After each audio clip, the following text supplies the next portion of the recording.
Arcadian படம் வந்து எதை பற்றின்னு பார்த்தீங்கன்னா, ஐ ஆம் லெஜண்ட்னு படம் பார்த்துருப்பீங்க. அதில் வந்து சோம்பீஸ் வரும்ல, அந்த மாதிரி வந்து நைட்டான ஒரு ஏலியனான ஸ்பீசிஸ் வந்து வரும்.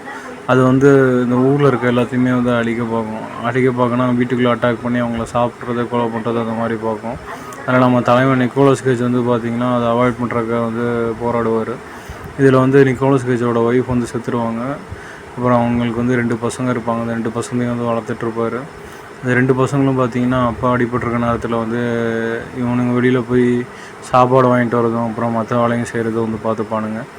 அந்த வீட்டை வந்து அடைச்சி வைக்கிறது ஃபுல்லாக பார்த்துருவாங்க. கம்ப்ளீட்டாக வந்து அடைச்சி வச்சுருவாங்க. அப்புறம் இவனுங்க வீட்டை விட்டு வெளியில் போய் பார்த்திங்கன்னா நம்ம அதில் பையனில் வந்து பெரிய பையனுக்கு பார்த்திங்கன்னா வந்து அவன் சொந்தக்கார பொண்ணோட வந்து ஒரு ரிலேஷன்ஷிப் இருக்கும். அவனுக்கு பிடிச்சிருக்கும். அவங்க ஃபேமிலியோட தங்கலாம், அவங்க கூட இருக்கலான்னு வந்து பார்ப்பான். ஆனால் வந்து இருக்க முடியாது. அவங்க அப்பாவோட இருக்கிற சூழ்நிலைனாலே அவங்க அப்பாவையும் ஃபுல்லாக அவாய்ட் பண்ணுவாங்க. இந்த அனிமல்ஸ் எல்லாம் டெத்திலிஸ்ட் அனிமல்ஸ் எல்லாத்தையும் அவாய்ட் பண்ணிவிட்டு இவங்க எப்படி இதுலேருந்து தப்பிக்கிறாங்கிறது அந்த படம் ஃபுல்லாகவே இருக்கும். கான்செப்ட் பார்த்திங்கன்னா சூப்பரான கான்செப்ட்டு. அதாவது போர் அடிக்காமல் பார்க்குறதுக்கு வந்து உங்களுக்கு பொறுமை வேணும் ஃபஸ்ட்டு.